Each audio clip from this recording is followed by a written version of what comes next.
Olá, bem-vindo! TRT das Gerais começa agora.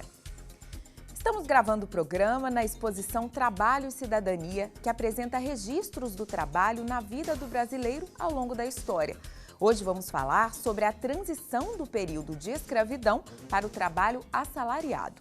Abolida a escravidão em 1888 e proclamada a República em 1889, a transição para o regime de trabalho assalariado não foi fácil. Os ex-escravos não tiveram acesso à terra, à educação ou à representação política.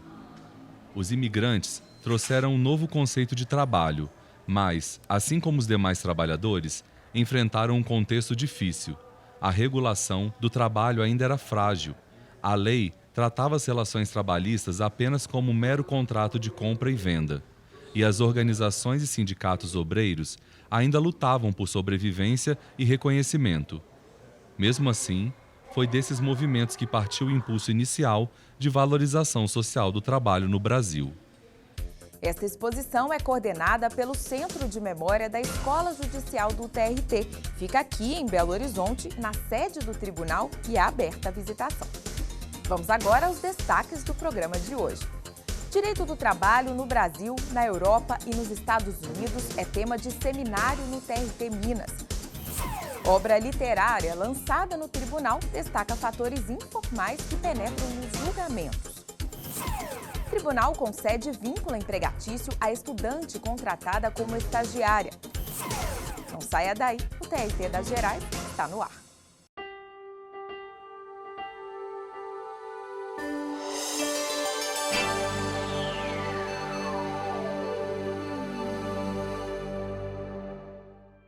Escola Judicial do TRT Minas reuniu especialistas em seminários sobre direito comparado em Portugal, Espanha, Estados Unidos e Brasil. Comparação entre direito do trabalho do Brasil, dos Estados Unidos, da Espanha e de Portugal é o tema de seminário promovido pela Escola Judicial do TRT Mineiro para mais de 170 inscritos, entre magistrados e servidores da casa, além de público externo. A segunda vice-presidente e diretora da Escola Judicial do Tribunal, Lucilde da Ajuda Lira de Almeida, falou na abertura da importância de saber como se aplica o direito do trabalho em outros lugares, ressaltando que não se trata meramente de importar experiências alheias, pois devem ser consideradas as especificidades de cada país. Na ocasião, o auditório do edifício sede do tribunal recebeu o professor da Universidade de Valência, na Espanha, Fernando Fita, o advogado e professor da Universidade de Porto, em Portugal, Luiz Duarte Abrunhosa e Souza, e o subprocurador do Trabalho no Brasil, Ricardo José Macedo de Brito. Existe um grande equívoco quando se compara o direito brasileiro com o direito norte-americano. Muitas vezes sob o fundamento de que lá há uma liberdade para contratar plena, né? A total liberdade entre empregado e empregador. Isso não é verdade. O direito do trabalho norte-americano possui várias leis de proteção, tem lei que prevê salário mínimo, jornada máxima de trabalho, tá? Duração semanal, inclusive inferior à brasileira, que é de 44 horas, lá é de 40 horas, horas extras de no mínimo 50%. Então existe um sistema de proteção e a ideia equivocada que se tem é que o direito norte-americano é aquele que existia até a década de 30. Então eu quero também fazer essa análise histórica para mostrar a evolução do direito do trabalho norte-americano e a grande mudança que houve a partir da década de 30. E é uma legislação que está totalmente institucionalizada, funciona bem, ninguém cogita de reforma dessa legislação. O despedimento mais liberalizado no Brasil não tem qualquer comparação com o despedimento em Portugal, em que de facto tem que estar sustentado ou numa justa causa ou numa extinção do posto de trabalho, ou pode ser um despedimento coletivo, que é um despedimento por extinção de posto de trabalho coletivo ou por inadaptação. Portanto, a liberalização do despedimento é o grande fator de diferença entre a legislação brasileira e a legislação portuguesa, onde isso naturalmente não se pode ocorrer. Comparado con el brasileño, yo creo que es más flexible, sobre todo como consecuencia del proceso de reformas que hemos vivido en estos últimos años, esta última década, como consecuencia de la crisis económica. Lo situaría en una zona de mayor flexibilidad con sus consecuencias. Muy resumidamente, empobrecimiento de la clase trabajadora. Tradicionalmente, las personas conseguían ser ciudadanos como consecuencia de tener un trabajo. Un trabajo era la posibilidad, daba la posibilidad de vivir en la sociedad, de tener acceso a los bienes de consumo. En la actualidad eso no es así. La globalización trae consigo la globalización de los problemas y también de las soluciones. Estamos viviendo un momento en el que predomina una ideología que está imponiendo sus soluciones, y eso se ve a nivel mundial, sí.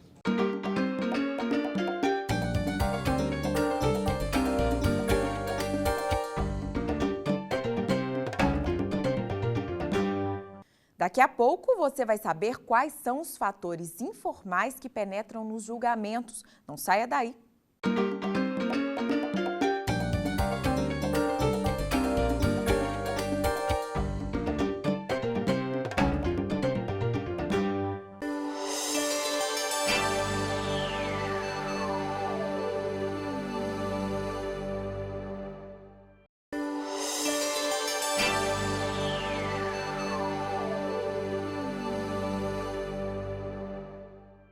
Professor e desembargador aposentado do TRT Mineiro lança livro que fala sobre fatores informais que penetram nos julgamentos.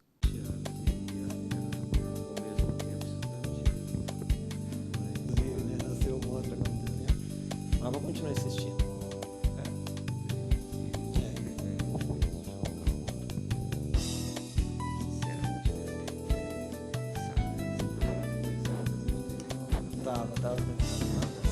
Nós aprendemos na escola um certo processo, né? O processo propriamente dito, processo judicial.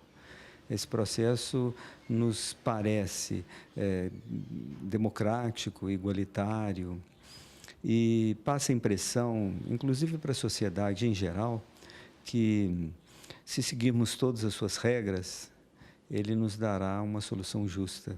Depois de um longo tempo como juiz, antes como promotor, eu fui percebendo, posso dizer que o óbvio, que há muitos elementos, muitas variáveis que penetram nos poros deste processo formal e desta justiça formal, que contaminam este processo ou essa justiça.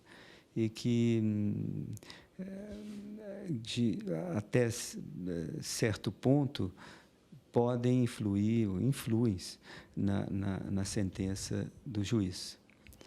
São fatores informais, invisíveis, que podem, inclusive, subverter essa ideia de democracia, de igualdade. São elementos que podem trazer o seu contrário, o contrário disso. Podem trazer desigualdade, podem expressar discriminações. O subtítulo talvez explique mais do que o título. O subtítulo é Fatores informais que penetram nos julgamentos. Eu posso dar vários exemplos, né? Há uma pesquisa que mostra que se um de nós, vestido com calça jeans, camisa como essa que eu visto agora, atravessar um sinal de pedestre, atravessar uma faixa de pedestre com o sinal fechado, poucos nos acompanharão. Se por acaso nós colocarmos um terno, quase todos nos acompanharão. O poder da toga do juiz, especialmente, é muito grande, né? Há quem diga até que não é ele quem veste a toga é que o veste. E esses poderes do juiz, né, nós analisamos muito profundamente isso, podem afetar de modo variável as pessoas, os personagens, né? Podem, por exemplo, inibir a pessoa mais simples, de pouca cultura formal, né?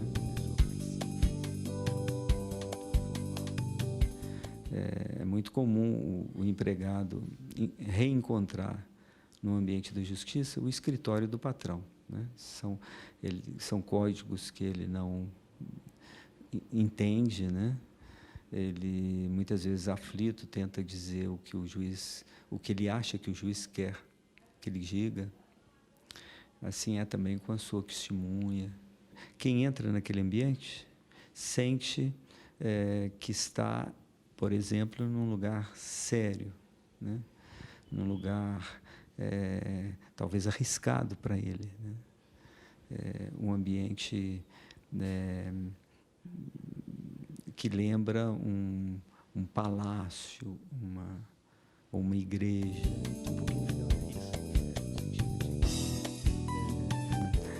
Bom, até certo ponto, todos nós somos construídos também pelas roupas que nós usamos, né?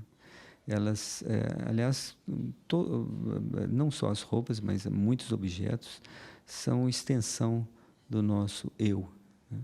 Muitos objetos nos fazem sentir mais fortes, mais poderosos, né? Por exemplo, o carro, especialmente o carro grande, né? Que hoje está muito em voga, né? O carro grande, poderoso. O relógio, né? Isso todos nós sabemos, embora todos nós usemos os objetos também assim, né? O objeto também nos dá segurança, pode nos dar segurança ou insegurança, né? A toga tem um elemento, traz um elemento simbólico muito forte, né? Ela mostra ou tenta mostrar aos outros personagens que o juiz é um ser diferente e, mais do que diferente, é um ser superior. Talvez isso fosse preciso, né? Especialmente naqueles tempos em que a justiça estava em processo de construção, para que a justiça, fosse respeitada, né? Nos tempos mais antigos, o juiz, às vezes, vestia, em certas ocasiões, as mesmas roupas do rei. Muitos reis, né, solenemente, trajavam o juiz iniciante com aquelas vestimentas, né?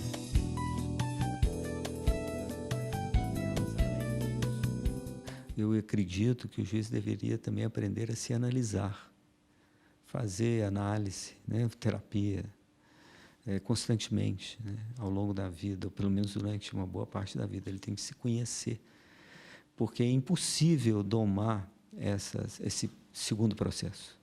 Mas conhecer, ou saber da importância deste segundo processo, né, que não é processo tecnicamente, em termos técnicos, né, entre aspas, mas saber da importância já é um primeiro passo, eu acredito.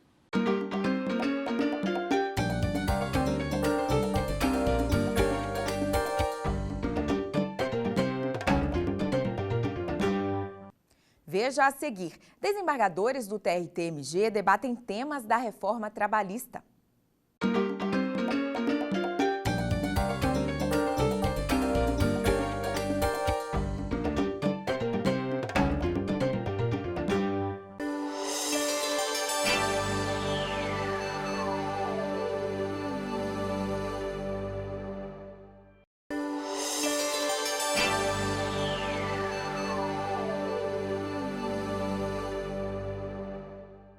Estamos de volta com o TRT das Gerais. Lembrando que estamos gravando o programa aqui, na exposição Trabalho e Cidadania, na sede do tribunal. Desembargadores debatem temas da reforma trabalhista. Doutora Emília, nós sabemos que em diversos processos trabalhistas, o juiz do trabalho se vale do concurso de perícias judiciais para bem decidir a controversão que lhe é apresentada. Isso acontece com mais costumeiriedade nas lides decorrentes de insalubridade, periculosidade e também naquelas lides atadas a acidente do trabalho, para se estabelecer, sobretudo, às vezes, o nexo causal ou a extensão do dano atinente ao acidente do trabalho. Essas perícias trazem despesas. E a CLT, na sua regulação antiga, no artigo 790-B, explicitava que a responsabilidade pelo pagamento dos honorários periciais seria da parte sucumbente no objeto da perícia, salvo se beneficiária da justiça gratuita. Isto fazia com que, em todas essas lides, o empregado vencido no objeto da perícia, se beneficiário da justiça gratuita, ele não ficasse onerado com os honorários periciais. O Estado acabava pagando por ele. Havia e ainda há uma resolução do Conselho Superior da Justiça do Trabalho de número 66/2010, que disciplina inclusive a forma do juiz requisitar essa verba para poder ressarcir o perito dos honorários que o empregado não teria condição de pagar e que são pagos, então, pela União Federal. A lei da reforma trabalhista, todavia, deu uma guinada de 360 graus na matéria e agora deu uma nova redação ao artigo 790-B para explicitar que a responsabilidade pelo pagamento dos honorários periciais é da parte sucumbente no objeto da perícia, ainda que beneficiária da justiça gratuita. Bom, então nós estamos vendo que, mesmo se beneficiária da justiça gratuita, a parte sucumbente vai ser onerada com os honorários. Nós poderíamos dizer, então, que a União não mais será responsabilizada por esse tipo de honorários e que a Resolução 66/2010 do Conselho Superior da Justiça do Trabalho estaria derrogada? Realmente foi uma guinada, como Vossa Excelência afirma, no 790-B, que agora, mesmo beneficiário da justiça gratuita, se sucumbente no objeto da perícia, a parte deverá arcar com os honorários. Eu entendo, de uma análise que fiz a respeito dessa matéria, de que seria precipitado afirmar que a Resolução 66 do Conselho Superior da Justiça do Trabalho, que é aquela que estipula a responsabilidade pelo pagamento dos honorários do perito, do tradutor e do intérprete, ela tenha sido revogada. Em primeiro lugar, eu gostaria de lembrar aqui que esse dispositivo teve a sua constitucionalidade questionada através de uma ação direta de inconstitucionalidade perante o Supremo Tribunal Federal, que é a DI 5.766 e que até o momento não foi apreciada. Em segundo lugar, me chama a atenção que o parágrafo 1º do próprio artigo 790-B, ele delega ao Conselho Superior da Justiça do Trabalho a fixação do valor dos honorários periciais. Ora, se o legislador tivesse a intenção de revogar a Resolução 66, ele não teria proporcionado tal delegação ao Conselho Superior da Justiça do Trabalho. E eu ainda lembro que o parágrafo 4º do artigo 790-B mantém a responsabilidade da União pelo pagamento dos honorários periciais quando a parte beneficiária da justiça gratuita sucumbente no objeto da perícia não obtém qualquer êxito naquele processo ou em outros processos. De modo que eu acho realmente muito precipitado e prematuro afirmar que a Resolução 66 do Conselho Superior da Justiça do Trabalho esteja revogado, mas eu entendo que ela passará por uma adequação aos ditames da Lei 13.467. É bem colocada a observação de Vossa Excelência. Doutor Milton, a Lei da Reforma Trabalhista inovou e criou nos artigos 510A a 510C uma nova comissão. Essa comissão de empregados para cuidar da representação dos empregados na empresa com a finalidade de manter entendimentos diretos com o empregador. Então, uma comissão de empregados para representá-los perante o empregador. Essa comissão, diferentemente da comissão cognominada de CIPA, Comissão Interna de Prevenção de Acidentes, ela só tem componentes da classe laborista, não representantes do empregador. Mas na CIPA há uma estabilidade provisória dos componentes da CIPA, que não podem ser dispensados arbitrariamente, mas apenas em determinadas condições. Essa comissão agora de empregados também teria essa estabilidade provisória para poder bem exercer essa representação? E mais, essa comissão estaria obrigada, os empregados, componentes da comissão, a trabalhar normalmente ou ficariam afastados do trabalho, vencendo salários, numa típica situação de interrupção contratual do trabalho? A questão nos primórdios da questão trabalhista, no início do século XX, surgiu na Inglaterra um movimento no sentido de empoderar o trabalhador, de dar-lhe força, poder, inseri-lo na administração da empresa, na participação dos lucros. E ao longo do tempo, lenta e gradativamente, mediante convenções internacionais, normas internas, esse objetivo vem sendo instituído. Primeiramente, entre nós, em 1967, o Decreto-Lei 229 deu redação ao artigo 621 da CLT, que está em vigor, e que facultava as classes patronal e obreira a negociarem na via coletiva pela instituição de uma comissão mista, cujo objetivo era de consulta e colaboração. Como o caráter era facultativo, isso não vingou. 10 anos depois, em 1977, o legislador inseriu na CLT justamente essa Comissão Interna de Prevenção de Acidentes, a CIPA, com representação paritária. O representante da empresa, indicado pelo próprio empregador, o representante dos empregados, eleito dentre os trabalhadores. Posteriormente, veio em 1991 a edição de uma convenção internacional da OIT, a Convenção 135, que dispõe sobre regras de proteção desses trabalhadores representantes dos empregados nas empresas. O governo brasileiro ratificou essa convenção, se comprometeu a agir nesse sentido. De sorte que o que eu vislumbro nesse artigo inovador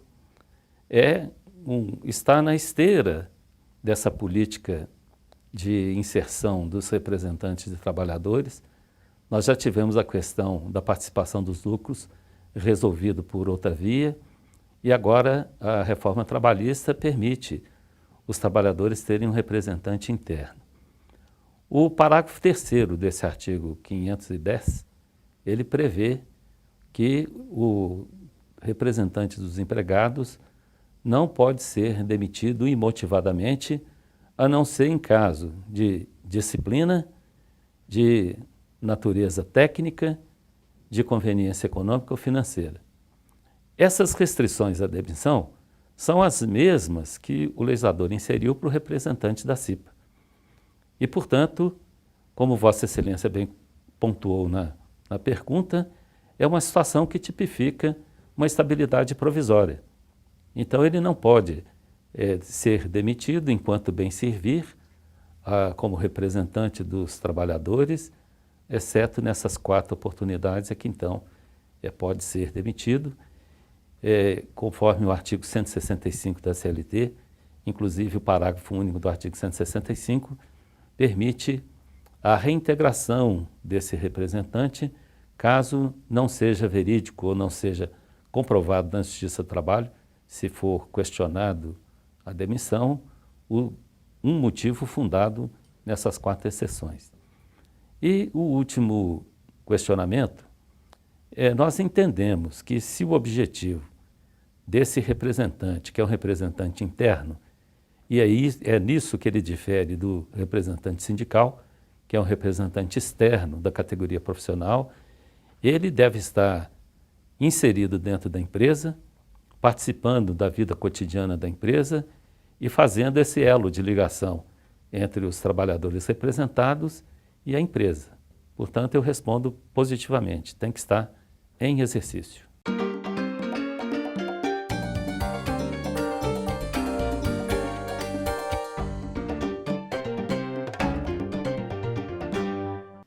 TRT das Gerais fica por aqui. Para ver mais sobre o TRT Minas, acesse nosso canal no YouTube. Também estamos no Facebook, no Instagram e no Twitter.